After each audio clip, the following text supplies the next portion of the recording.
오늘 말씀의 제목은 당신은 사랑하고 계십니까? 당신은 사랑하고 계십니까? 요한일서는 사도 요한의 서신입니다.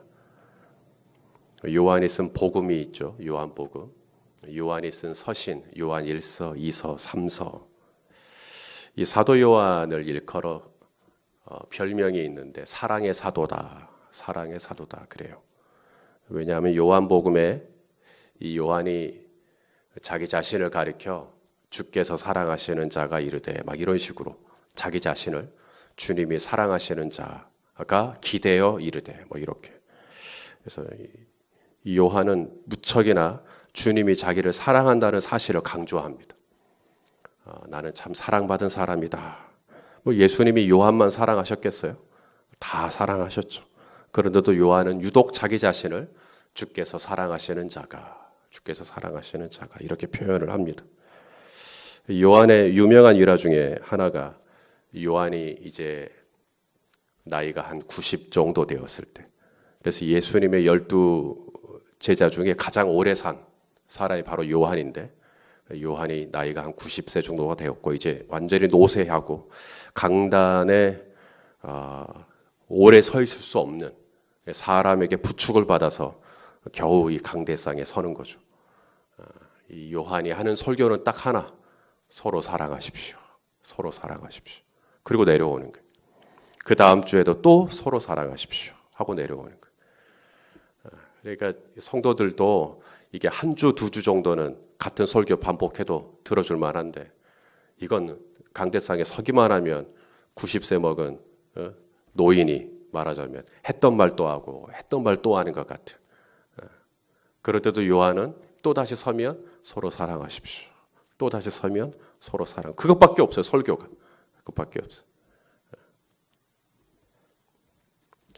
그래서 요한을 가리켜 사랑의 사도다, 뭐 이런 별명을 붙였는데, 이 요한이 사랑의 사도라고 하니까 여러분이 생각하는 사랑은 어떤 이미지입니까? 사랑 하니까 막 좋죠. 사랑, 나를 사랑해주고 나에게 잘해주고 나에게 늘 좋은 말 해주고 나에게 친절하고 용납해주고 품어주고 기다려주고, 그게 사랑. 매를 들거나 화를 내거나 잔소리를 하거나 엄하게 정확하게 따지고 들거나, 그건 사랑이 아닌 거죠. 혹시나 내가 사랑이라고 하는 이미지가 그런 이미지라면 그게 딱 중학교 1학년인 저희 아이들 수준의 사랑인 겁니다. 우리 아이들은 이제 엄마에게 혼을 나거나 그러면 이제 제가 가서 달래주죠. 엄마가 널 사랑해서 그래. 그러면 애들이 뭐래요?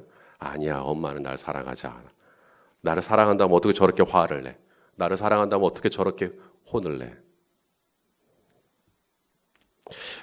요한이 사랑의 사도다 그래서 이 요한일서 말씀을 말랑말랑한 말씀으로 받았다가는 큰일 나십니다. 이 사도 요한의 이 서신 안에는 사랑이라는 단어가 그렇게 많이 나와요. 사랑은 여기 있으니 우리가 먼저 그를 사랑한 게 아니라 그가 우리를 먼저 사랑했다. 뭐 이런 얘기뿐만 아니라 사랑에 대한 얘기가 참 많이 나와요. 그래서 이 사도 요한의 이 요한 서신은 되게 뭐랄까 달콤하고 달달하고 뭔가 좀 이렇게 들으면 되게 위로가 되고 그러지 않을까. 천만의 말씀입니다. 그랬다가는 큰일 나십니다. 사도 요한의 이 요한 일서 말씀은 절대 쉽게 익혀질 수 있는 말씀이 아닙니다. 오늘 본문만 해도 쿡쿡쿡 찌릅니다. 아주 날카롭게 찌릅니다. 저는 오늘 본문 말씀 묵상하는 게 너무 힘들었습니다. 왜냐하면 너무 막 찌르니까요. 자, 찔려 보시죠. 4절입니다. 자, 4절 말씀 읽어보겠습니다. 시작. 그를 아노라 하고 그의 계명을 지키지 아니하는 자는 거짓말하는 자요, 진리가 그 속에 있지 아니하되. 잘 읽으시네요. 이거 원래 못 읽어야 돼요. 읽다가 말아야 돼요. 어떻게 이런 말씀을 술술 읽으세요? 그를 아노라 하고 우리 성도님들 예수님 아시잖아요. 하나님 아시잖아요. 처음 들어보신 분 없잖아요. 예수님이 누군지. 성경도 아시잖아요. 예수님 안다고 말하는 증거가 뭔가? 예배드리니까. 나는 매주일 교회 나와서 예배드리니까 나 예수님 아는 사람이지. 하나님을 안다고 말하는 증거가 뭔가? 그래도 나 새벽에 기도하지 않나? 새벽에 나와서 기도하지 않나? 그러니까 나 하나님 아는 사람이지. 성경을 안다고 말하는 이유는 뭡니까? 성경 가지고 있고 성경 읽고 있고 그러니까 나 성경 아는 거지. 사도 요한이 오늘 하는 말을 잘 들어보십시오. 그를 아노라 하고 그의 계명을 지키지 아니하는 자는 거짓말하는 자다. 하나님을 안다고 말은 하지만 그의 삶의 계명은 곧 하나님의 말씀이죠. 이 하나님의 말씀이 그의 삶에 아무런 영향을 미치고 있지 않다면 그는 거짓말하는 자다. 입술로는 예수님을 안다. 입술로는 하나님을 안다고 말하지만 하나님의 이 계명이 하나님의 말씀이 그의 삶 가운데 어느 정도의 영향을 미치고 있는가? 이 말씀 앞에 아무렇지 않을 수 있는 강심장을 가지신 분이 우리 가운데 계신가요? 이 말씀을 제대로 못 읽는 겁니다. 너무 세요, 이 표현들이. 앞으로 사도 요한의 이 서신을 읽어가는 내내 셀 겁니다.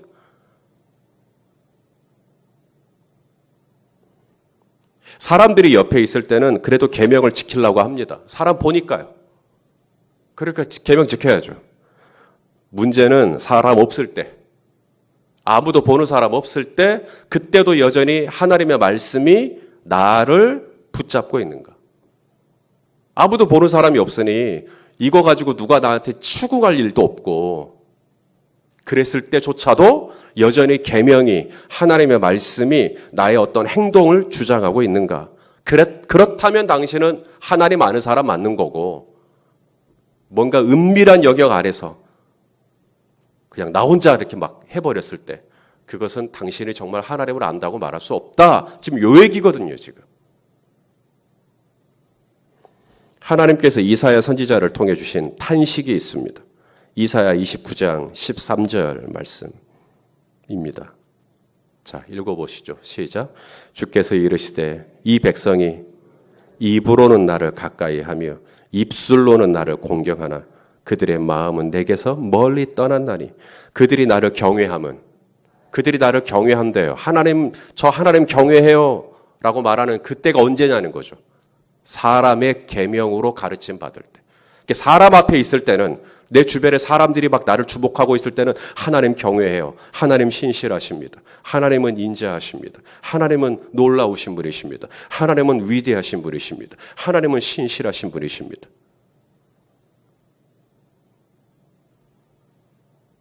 사람 앞에 있을 때 그거 말고 입술로 막 그렇게 하나님께 립 서비스 하는 거 말고 정말 사람 없을 때 나 혼자 있을 때 집에 아무도 없이 나 혼자 있을 때 사무실에 아무도 없이 나 혼자 있을 때 출장을 갔는데 주변에 내가 아는 사람 아무도 없을 때 그때도 여전히 하나님의 말씀, 하나님의 계명이 나의 일거수일투족을 주장하고 있는가? 그렇다면 하나님을 아는 사람 맞는 거고. 자, 이 말씀도 어렵죠?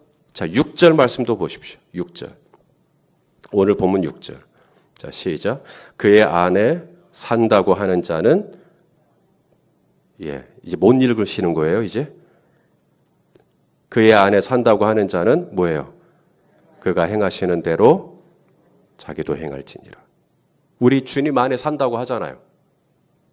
주님이 내 안에 있고 내가 주님 안에 있고 예수님 만나고 하나님의 자녀가 된 이후 나는 그리스도 안에 있죠. 지금 그리스도 안에 주님 안에 나 있잖아요.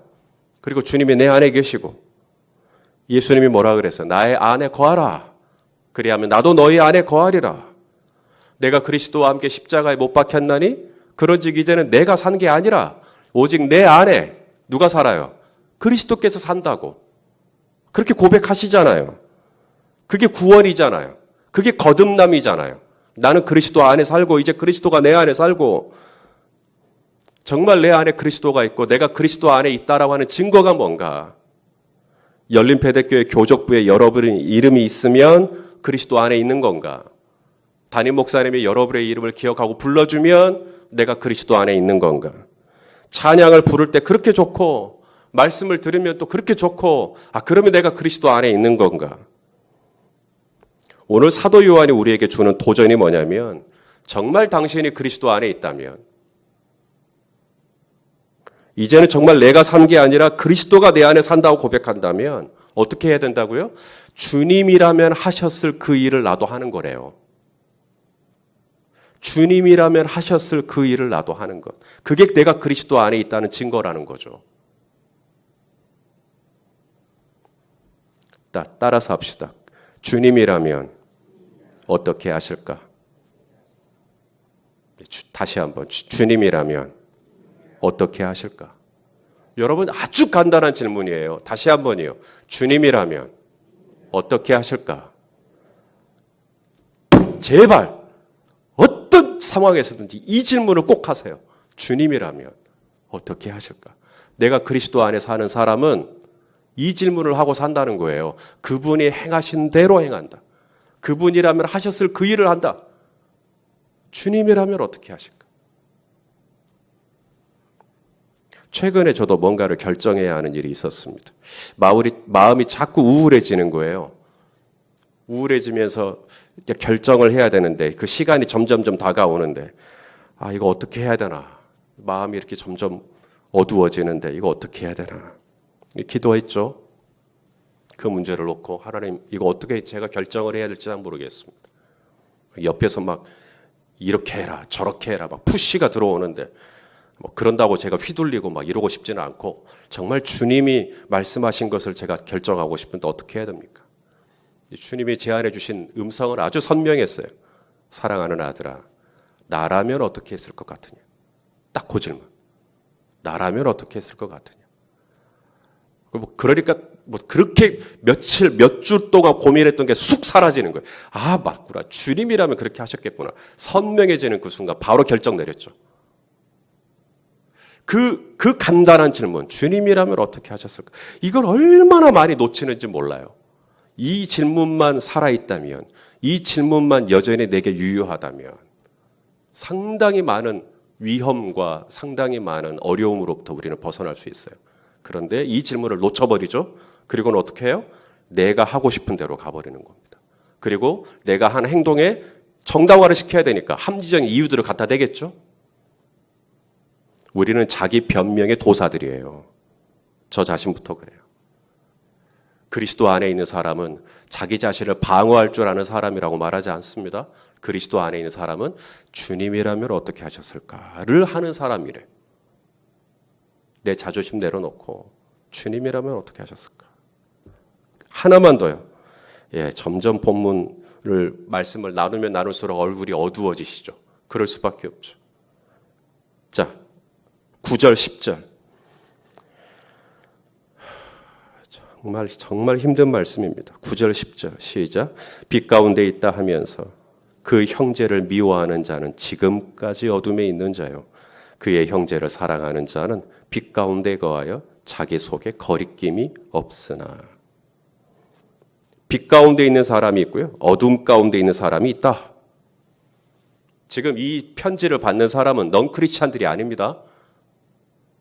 초기 기독교 요한 공동체라고 하는 크리스찬들에게 지금 이 편지를 쓰고 있는데 이 크리스찬들 안에 여전히 어둠 가운데 있는 사람이 있다. 빛 가운데 있어야 되는데 그렇다면 빛 가운데 있는 사람과 어둠 가운데 있는 사람이 어디서 갈라지는가? 형제를 사랑하냐 안 사랑하냐. 형제를 사랑하는 자는 빛 가운데 있는 것이고 형제를 사랑하지 않는 자는 어둠 가운데 있다. 성가대를 하고 교사를 하고 주방에서 봉사를 하기 때문에 빛 가운데 있다고 말하는 게 아닙니다. 성경을 몇 번을 통독을 했고 구절하는 암송 구절이 몇 구절이 되고 전도를 몇 명을 했기 때문에 빛 가운데 있다고 말씀하는 게 아닙니다. 목사 안수를 받았다고 해서 빛 가운데 있는 겁니까? 예언하는 모든 능력이 있고 모든 비밀과 모든 지식을 알 수 있는 통찰이 있고 산을 옮길 만한 믿음이 있고 내게 있는 모든 재산으로 구제하고 내 몸을 불사르게 내어줄지라도 뭐가 없으면? 사랑이 없을 수 있다는 거예요. 사랑이 없으면이라는 말은 세상에 예언을 하는데 사랑 없이 예언할 수 있다. 여기서 이 예언이라는 말은 설교거든요. 설교를 하는데 사랑 없이 설교할 수 있다. 사랑 없이 성경 볼 수 있고요. 사랑 없이 묵상할 수 있고요. 사랑 없이 봉사할 수 있고요. 사랑 없이 내 몸을 불사르게 내어준다. 헌신이거든요. 이게 사랑 없이도 가능하다는 거예요. 사랑 없이 구제할 수 있고요. 사랑 없이 기도할 수 있다. 사랑 없이 목회할 수 있습니다. 사랑 없이 예언을 하기 때문에 그 예언이 상처를 주죠. 사랑이 없으니까요. 사랑 없이 묵상을 하니 그 묵상은 내 중심적인 묵상이 되는 겁니다. 사랑 없이 헌신을 하니까 그 헌신은 오래 못 가요. 사랑 없이 기도하니까 그 기도는 율법적인 기도가 되어서 나만큼 새벽 기도 안 하면 그 사람 게으른 사람이라고 판단이 됩니다. 사랑 없이 기도하니까요.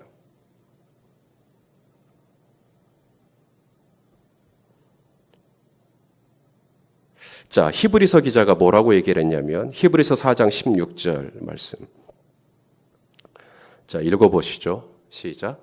그러므로 우리는 긍휼하심을 받고 때를 따라 돕는 은혜를 얻기 위하여 은혜의 보좌 앞에 담대히 나아갈 것이니라. 때를 따라 돕는 은혜요. 이게 때를 따라 돕는 은혜가 뭔 말이냐면 충전을 이야기하는 겁니다. 충전.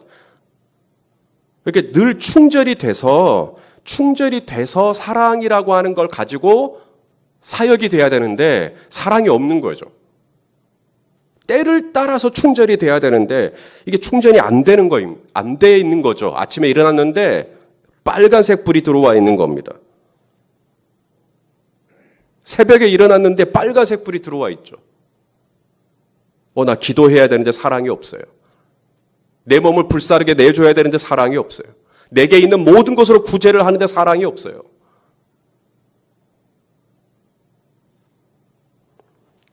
제가 예배를 위해 중보할 때마다 말씀을 인도할 때마다 기도하는 게 있습니다. 주님, 이 원고 내용이 잘 생각나게 하여 주십시오.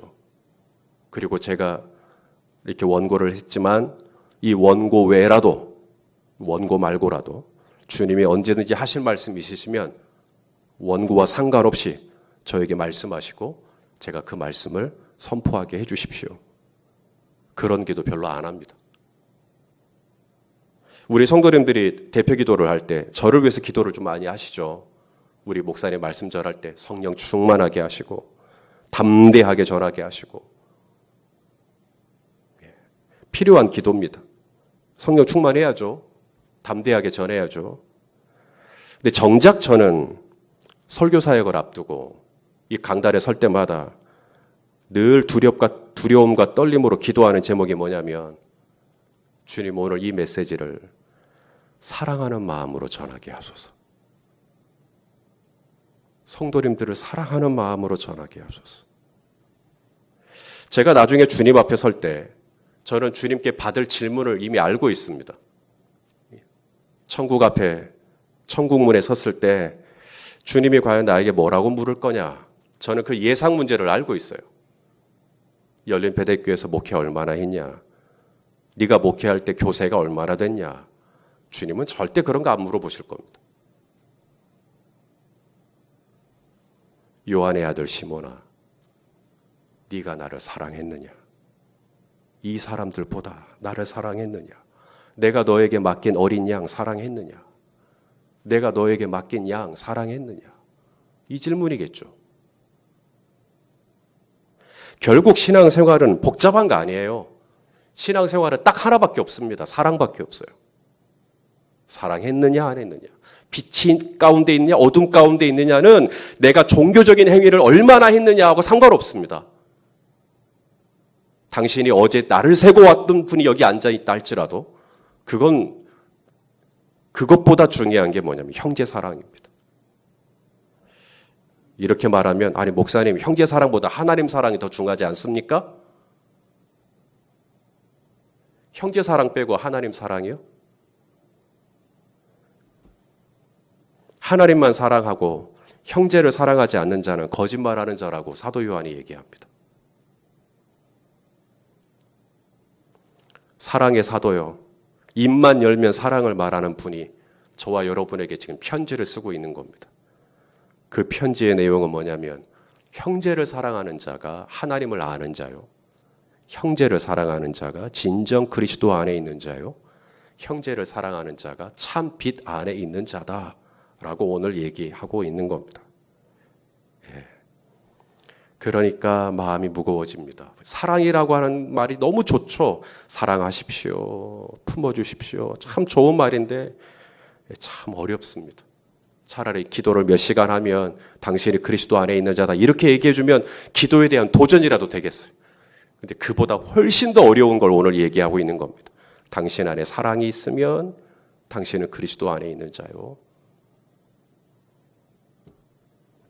오늘도 내게 붙여주신 형제들, 이들을 최선을 다해 사랑하고 이들을 위하여 늘 주님 앞에 돕는 은혜, 때를 따라 돕는 은혜를 구하고 그래서 오늘도 기도하면서 주님으로부터 부어지는 이 아버지의 사랑과 접속이 돼갖고 충절이 잘 돼서 그 아버지의 사랑 가지고 이날 하루도 또 내게 주신 영혼들을 또 품어주는 그런 하루가 되시기를 예수님의 이름으로 축원합니다.